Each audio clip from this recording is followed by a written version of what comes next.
안녕하세요. 영화비평 중독과 해독입니다. 오늘은 여러분과 함께 비평 방법론 가운데 구조주의에 대해서 함께 공부하려고 합니다. 제가 영화를 공부하면서 또는 문화 이론을 공부하면서 가장 중요한 이론이 무엇인가 물으면 저는 여전히 지금도 구조주의라고 이야기합니다. 이 말을 다르게 하면은 구조주의는 굉장히 복잡하면서 가장 기본적이고, 그래서 구조주의만 제대로 공부해도 문화이론 또는 영화비평의 절반은 했다고 저는 생각을 합니다. 그만큼 구조주의는 매우 중요한 그런 방법론이라고 생각합니다. 구조주의가 무엇인가 라고 묻는다면 먼저 우리는 구조에 대해서 질문을 해야 됩니다. 구조주의는 결국은 개인부터 시작해서 우리 사회, 나라, 세계 이 모든 것이 구조로 구성되어 있다고 생각하는 한 방법론입니다.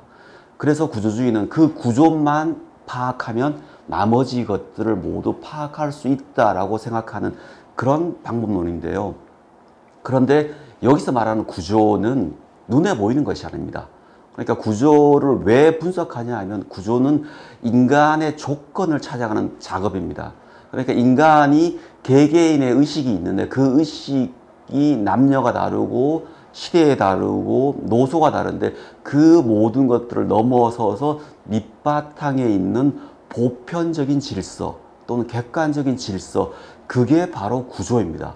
그래서 구조주의는 바로 그걸 찾으려고 하는 것이고요. 그 구조를 알게 되면 구조에서 나타난 여러 가지 다양한 것들까지 다 이해할 수 있는 그런 방법론입니다. 그래서 구조주의는 결국은 인간의 보편성을 추구하면서 인간을 인간에게 만드는 구조, 영어로 하면 스트럭처죠. 그래서 스트럭처럴리즘이라고 이야기하거든요. 바로 그것을 찾는 작업입니다.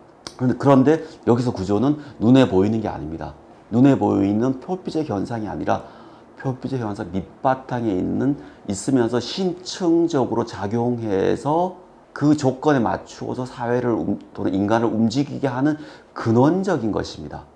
그래서 그 구조를 찾으면 다른 것들이 다 보이게 되는 그런 것들인데요. 그래서 이런 방법론으로 보면은 막시즘이나 정신분석학도 구조주의입니다.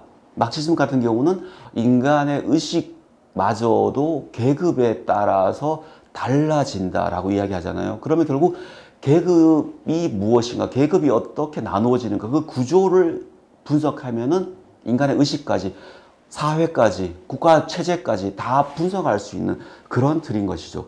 그리고 막시즘의 거의 반대편에 있다고 할 수 있는 정신분석학 역시 한쪽은 물질적이고 한쪽은 정신적이지만은 그 인간의 정신이 어떻게 구조화되어 있는가, 프로이트에 의하면은 의식보다 신년에 있는 무의식을 연구해서 그 무의식이 어떻게 나오면서 히스테리아 되고 어떻게 변형돼서 작동하는가, 그걸 분석하는 것이죠. 이렇게 보면은 막시즘도 정신분석학도 모두 구조주의입니다. 그래서 구조주의 안에는 막시즘, 정신분석학, 숱한 학문들이 들어갑니다. 그래서 구조주의는 굉장히 포괄적이고 폭이 넓고 유용한, 그래서 굉장히 중요한 학문 방법론이라고 할 수 있습니다. 구조주의를 이야기하려면요, 구조주의 책을 읽어보신 분들은 다 알겠지만은 대략적으로 3명의 학자들을 이야기합니다. 이 3명의 학자들은 가장 필연적인 학자들인데요. 그런데 이분들은 영화학자가 아닙니다. 페르디낭 드 소시르라는 학자는 기호학자이죠. 그래서 그 구조주의의 시작은 기호학에서 시작합니다. 그리고 기호학이 발전해서 영화에서도 영화 기호학이 한때 굉장히 융성했었습니다. 그러려면 이제 시작을 소시르로부터 들어가야 되는데요. 소시르의 어떤 명제는 이제 그런 것이었어요. 언어가 어떻게 인간들 사이에서 소통될 수 있는가. 우리가 아주 쉽게 편하게 언어를 통해서 이야기를 하고 있는데 조금 더 의문을 가져보면은 어떻게 언어가 의미를 가져서 소통할 수 있게 하는가 하는 것에 대해서 소시르는 굉장히 기본적으로 물음을 가졌어요. 소시르는 기본적으로 우리 사회 언어가 어떻게 변해왔는가 하는 게 아니라 지금 이 시대에 쓰고 있는 언어가 어떻게 통용될 수 있는가, 이걸 학문적으로는 통시적인 요소가 아니라 공시적 요소에 많이 집중한 그런 사람이었고요. 그래서 이 소시르는 어떤 이항 대립이라 그러죠. 두 개가 대립되는 이항 대립적 요소를 가지고 많이 분석했는데 구조주의의 핵심 중에 하나가 바로 이 이항 대립입니다. 그래서 소시는 기표와 기이라는 걸 이야기를 해요. 우리가 표시하는 보면 이제 지우개라는 글씨가 있죠. 지우개라는 이 말이 있잖아요. 이 말이 있어요. 그거는 기표라 그럽니다. 이걸 뭐 영어로 또 불어로 얘기하는데 그냥 저는 기표라고 이야기하겠습니다. 그리고 이 기표가 표현하는 의미하는 게 있죠. 그래서 내가 지우개라고 이렇게 말을 하면은 여러분들이 지우개라는 게 뭔가 떠올려야죠. 이 떠올려서 이게 사회적으로 약속이 돼서 통용이 되면 이게 기호, 사인이 되는 것이죠. 자, 이렇게 따지면 기호학자인 소시르는 언어만이 아니라 우리가 하는 모든 것들이 다 기호가 되는 겁니다. 야구할 때 감독이 이렇게 사인을 내잖아요. 이거는 상대편 선수들은 모르지만은 같은 편은 알아들어야 되죠. 만약에 알아듣지 못하면 기호가 될 수 없는 겁니다. 그래서 이렇게 사인 내는 것들 또는 패션. 제가 오늘 이렇게 파란색 옷에 하얀색 계열의 옷을 입었잖아요. 저는 나름대로 기호를 가지고 왔어요. 그래서 PPT도 파란색 계열이고 제 옷도 그렇고 뒤에 배경도 파란색 계열이죠. 그래서 맑은 가을 하늘 같은 그런 느낌을 보여주려고 했는데 이것도 역시 기호입니다. 제가 지금 색채를 추상적으로 이야기했는데 약간 구체적으로 들어가면은 만약에 신호등이 빨강, 파랑, 노랑이 기호가 아니면은 엉망이 돼버리겠죠. 기호기 때문에 통용되는 것입니다. 그래서 소시르는 기표와 기를 이야기하는데요. 이게 영화로 넘어가면 어떤 스틸 컷이 있어요. 그 컷을 보고 컷이라는 기호가 있어요. 그런데 기표가 있어요. 그리고 이걸 보고 우리가 그게 뭘 의미하는지 알아야겠죠. 그 담고 있는 것들을 알아야 됩니다. 그래야 기호가 되는 것이죠. 그래서 이 의미는 정말 폭넓게 사용될 수 있는 의미입니다. 그래서 소시르는 랑그와 빠롤이라는 이야기를 해요. 랑그는 우리가 머릿속에 추상적으로 다 인식하고 있는 공통된 그 무엇입니다. 빠롤은 그 공통된 그 무엇을 각자가 조금씩 다르게 받아들이는 거예요. 예를 들면 저는 이제 시골 출신이기 때문에 표준말을 잘 못해요. 표준말을 잘 못해서 사투리 억양이 남아있죠. 그런데 제 주위의 사람들은 우리 같이 시내 포커스를 하시는 네 분은 다 서울 분이어서 서울 표현을 잘 쓰죠. 저하고 이야기하다 보면은 달라요. 그래서 같은 의미를 이야기해도 저는 사투리 빠롤을 쓰죠. 그리고 그 빠롤 중에서도 예를 들면 목회정 선생님이 쓰시는 빠롤이나 이종수 선생님이 쓰는 빠롤이 달라요. 다 다른 빠롤이 있죠. 그 빠롤이 있지만은 랑그라는 게 있기 때문에 소통이 되는 것이죠. 그래서 이 개념이 굉장히 중요합니다. 모든 기호학의 핵심이 되는 개념인데요. 계열체와 통합체라는 게 나옵니다.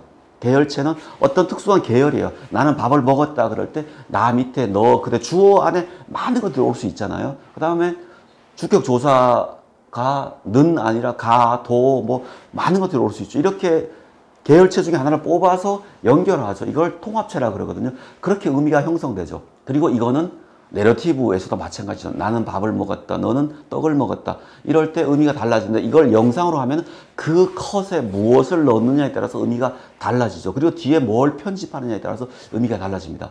이렇게 되면은 소시르가 가지고 있는 언어는 이렇게 배열해서 차이가 언어는 왜 소통되냐 하면은 의미가 다른 것들이 사용되기 때문에 이걸 각각 붙여서 계열체에서 뽑아서 통합체로 연결되기 때문에 이걸 다르게 하면 영화에서도 이 컷을 수많은 컷 중에 이 컷을 붙이고 이 컷 안에는 같은 사람을 찍은 컷이라고 하더라도 카메라를 클로즈업에서부터 익스트림 롱샷까지 나올 수 있는 것이고 앵글에서도 하이 앵글, 로우 앵글 여러 가지에 따라서 의미가 다 달라지죠. 그리고 그 다음에 무엇을 붙이냐에 따라서 달라집니다. 이렇게 따지면 소시르는 가장 기본적으로 언어가 어떻게 의미를 가지는가 이걸 영화로 하면 영화가 어떻게 의미를 가지는가 하는 이야기를 했다고 할 수 있습니다. 그 다음 이제 대중문화로 넘어오면서 이제 본격적으로 이야기할 때 굉장히 중요한 사람이 롤랑 바르트인데요. 이 사람이 고민한 건 그겁니다. 우리 사회가 어떻게 유지되는가? 우리 사회가 유지되려면은 우리 사회가 공통적으로 무언가 추구하는 그 무엇 그걸 이 사람은 이제 신화라고 이야기하거든요. 이 사람의 신화는 이데올로기입니다. 이데올로기. 그 이데올로기가 굉장히 중요하다고 그래요. 그래서 바르트는 우리 사회의 이데올로기가 통용되기 때문에 그걸 사람들이 받아들이기 때문에 그게 지배 계층의 이념이 돼서 유지된다고 이야기합니다. 자, PPT를 보시면은 그 바르트가 이제 파리마치라는 잡지를 이발소에서 머리를 깎으러 갔다가 이렇게 보면서 기다리면서 보고 있었죠. 그런데 표지가 저 사진이었어요. 저 사진을 보면서 이거는 굉장히 중요한 사진이구나 하고 생각을 해요. 왜 그런가 하면 저 기표로 볼 때는 그냥 경례를 하고 있는 흑인 소년라는 기표죠. 그리고 이걸 보면서 우리는 경례를 하고 있는 흑인 소년이라는 의미를 우리가 알게 됩니다. 그런데 기표와 기가 그냥 끝나는 게 아니라 이 표지를 보면은 경례를 하고 있는 흑인이라는 그 표지와 그 안에 내용이 합쳐져서 이게 다시 하나의 기호가 되는 거예요. 다시 이게 기표가 돼요. 기표가 돼서 이런 표지에서 다시 흑인 소년마저 프랑스 국기에 경례를 하는 이런 나라라는 의미가 생긴다는 거죠. 그리고 여기서 외연과 함이라는, 그러니까 외적으로 나타나는 저런 것과 그 안에 있는 함의가 달라진다는 거예요. 그리고 바르트가 여기서 중시 여긴 것은 바로 저 함의입니다. 이 함의는 결국 어디까지 가냐 하면은 인종을 초월해서 식민지 출신조차도 경례를 하는 영광스러운 나라 프랑스로 가게 되는 거죠. 그리고 그 생각들이 바로 지배 이데올로기라는 겁니다. 그래서 영화를 보실 때 여러분이 어떤 컷을 보고 어떤 이야기를 봤을 때 그 영화가 무엇을 담고 있는가 하는 것들을 보셔야 됩니다. 그리고 그게 우리 사회의 지배 이데올로기, 결국 바르트에 의하면 신화라는 것들을 생각해 보시면 바르트의 분석이 지금도 여전히 유효하구나 하는 생각을 하실 수 있습니다. 세 번째 인물은 알티세르라는 인물입니다. 알티세르는 좌파 마르크시스트인데요. 이 사람이 이야기한 건 그런 거였어요. 만약에 바르트가 이야기하는 그 신화를 영화나 잡지나 드라마나 이런 것들이 보여준다고 하면은 그 지배층은 그걸 받아들여서 지배를 하면 되지만은 피지배층은 왜 그걸 받아들이는가? 거부를 해버리면 되는 게 아닌가? 그렇다면 그 받아들이는 구조는 무엇인가? 대중문화가 담고 있는 이데올로기가 어떻게 피지배계층에게 수용되는가? 그 구조를 분석하려고 했습니다. 그러면서 이 사람은 두 가지 국가기구를 이야기해요. 하나가 ISA라는 이데올로기 국가기구고요. 하나는 RSA라는 억압적 국가기구예요. 그래서 사람이 잘못하면은 경찰, 군대, 감옥 이런 건 억압적 국가기구가 잡아들여 버리죠. 그런데 잡아들여 버리기 때문에 오히려 이건 직접적이고 저항이 많을 수 있어요. 근데 이것보다 더 중요한 것은 이제 ISA입니다.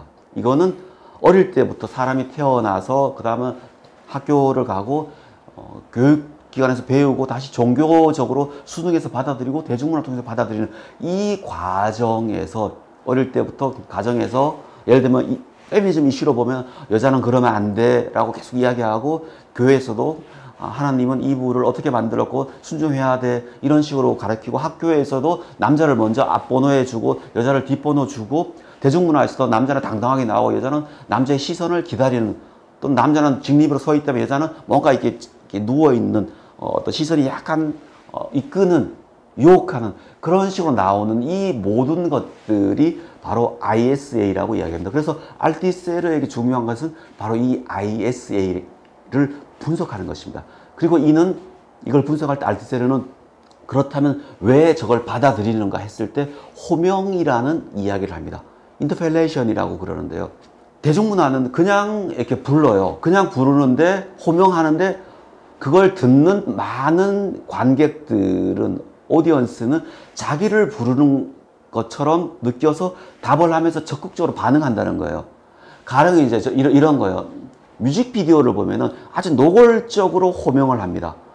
예를 들면 좀 오래됐지만은 소녀시대의 소원을 말해봐 보면 소원을 말해봐 딱 말을 걸죠. 호명을 해요. 그러면은 내가 나를 부른 것 같아서 대답을 안 할 수가 없죠. 그래서 유나가 부를 때도 유나한테 대답하다가 서연이 부르면 서연한테 대답하다가 막 이렇게 되죠. 거꾸로 BTS가 노래를 할 때는 또 똑같이 이야기를 해요. 뭐 부르거나 고백하거나 막 그래서 상대가 계속 답을 하도록 불러요. 그리고 이걸 더 노골화시키는 게 광고입니다. 괜찮죠? 어때요? 좋죠? 계속 호명을 해요. 답을 하도록 합니다. 그래서 결국 대중문화를 접하는 사람들이 그 이데올로기를 자연스럽게 받아들이도록 한다는 게 바로 알티세르의 이론입니다. 물론 알티세르 이후에 이 이론이 많은 논쟁을 거칩니다. 이런 논쟁들은 바르트도 마찬가지였고요. 그런 것들은 여러분께서 구조주의 책을 가지고 공부를 좀 깊게 하시면 훨씬 더 많은 공부가 되지 않을까 싶습니다. 오늘은 일단 구조주의가 무엇인지 3명의 학자를 통해서 간단하게 설명하는 것으로 하고 여기서 끝내도록 하겠습니다. 감사합니다.